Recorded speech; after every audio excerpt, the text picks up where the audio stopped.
Okay, we're going to have a very brief discussion about the mental and emotional component of choosing something like carnivore.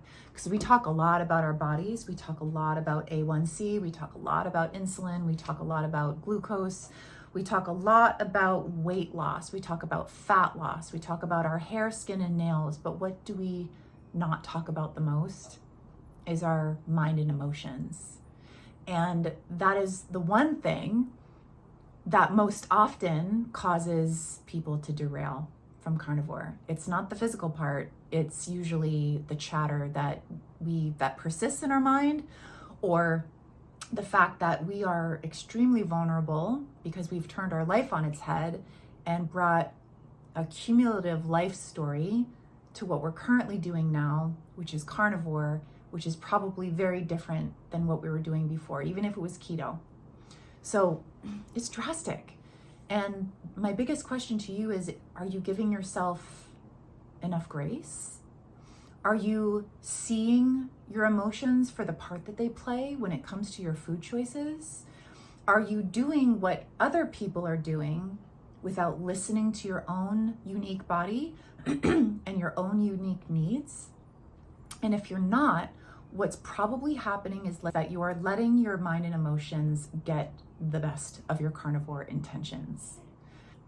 This video isn't going to be long, it's not going to be super extensive, but I just want it to be a reminder to everybody.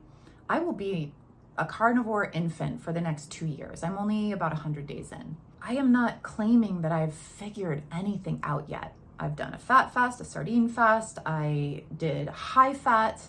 I'm now focusing more on high protein. I've tried to eliminate dairy. I've brought dairy back. Really, what I have noticed more than anything at all, and my body's fluctuated, I've done a lot of changing, is that my mind has been so turned on. It's been so engaged. It's been so critical. It's been so active. And if I don't take consideration that my mind is right here alongside for the journey that my body is experiencing, then I'm missing that really crucial component, because it's this that will get me in trouble. Okay, my body's just doing its thing. It's in for the ride. And the coolest thing about carnivore, if we haven't agreed already, is that it reduces food noise, right? The craving for sugar goes away a lot, especially if you're still drinking coffee. I hear that if people let go of coffee, that tends to really up the sugar cravings.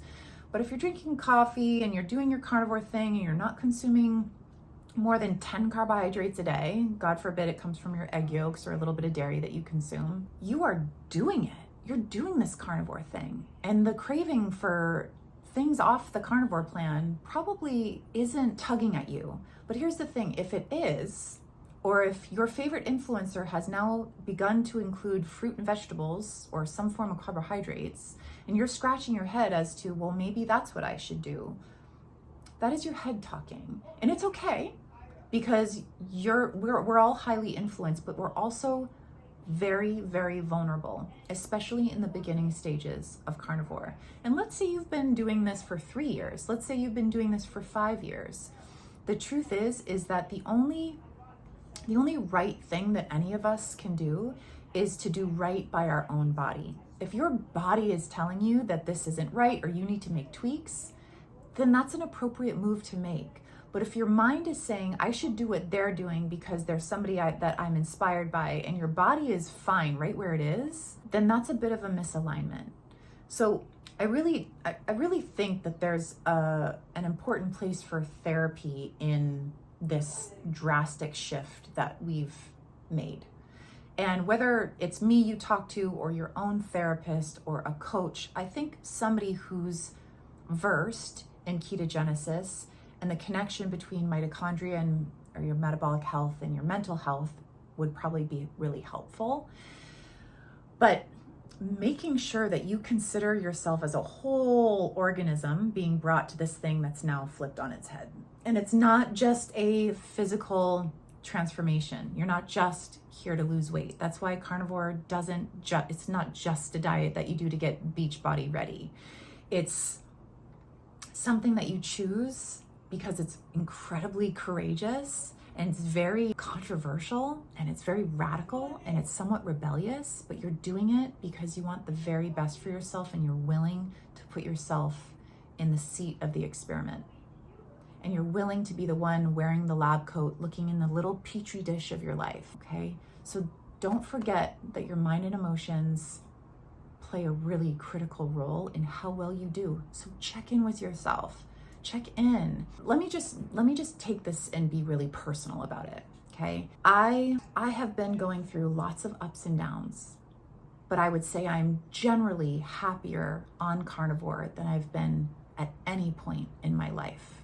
But that doesn't mean that I'm right where I want to be, and it doesn't mean that the diet is healing every aspect of my life.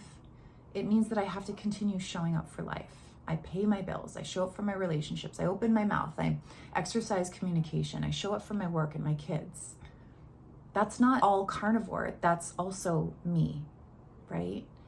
And so I think I really had to look at all of the people who really deeply inspire me on carnivore. And rather than do what they do, I listen to the message, and those who I really follow and feel inspired by, the Jenny Midiches and the Kelly Hogans and the Courtney Lunas, and just like the people who are having their own unique, personal, and powerful experience.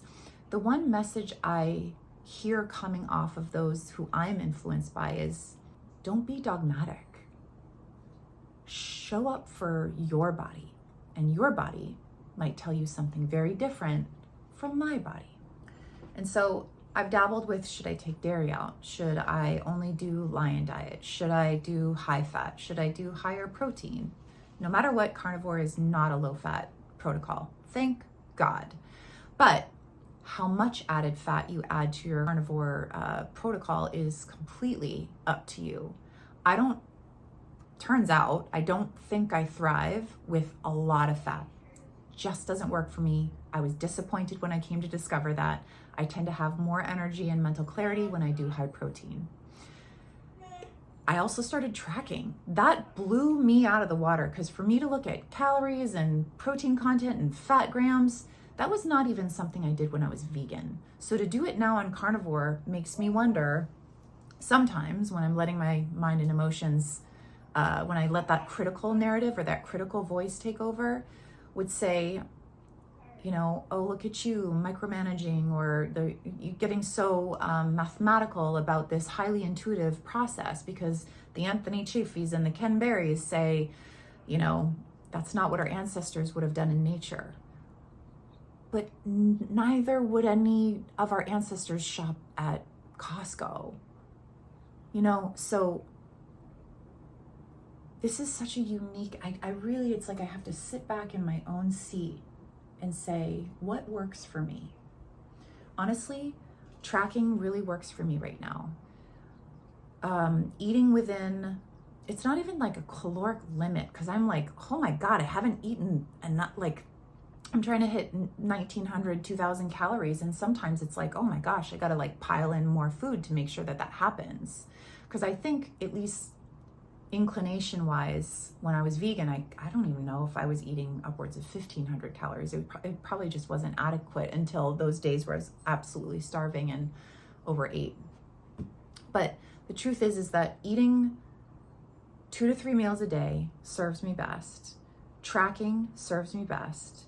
And then focusing on the other things that I have to do to take care of myself serves me best.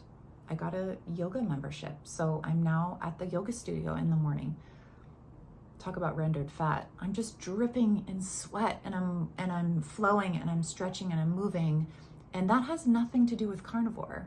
Might have a little something indirectly, because the carnivore is fueling, you know, different thoughts and feelings, and there I am. I'm doing something I would have done in the past, but I haven't done in a while. So anyway, because I usually rely on my own devices to, I don't know, feel inspired or motivated to move my body. But sometimes, you know, the little extra help in the community makes everything a little extra worthwhile. So anyway, this is my path. And guess what I had today? I had 2 beef sticks and one of those Oikos vanilla protein shakes. Dairy, whey protein, vanilla, 5 grams of carbohydrate, 7 grams of carbohydrate. I am not judging myself. I am doing carnivore to the very best of my ability. I'm tracking, I'm eating animal foods. I'm making sure that I'm eating enough calories. I'm protecting my metabolism. I'm doing a good job, and I'm patting myself on the back, and I'm suggesting that you do the same and that you really take care of your mind and emotions. Remember, the physical part is the one showing up. It's saying, okay, let's make the next action step. Let's do this.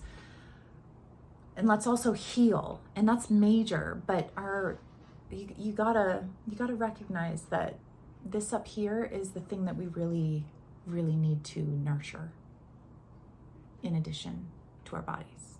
So I hope that message was made clear. I'll leave this short, and see you next time.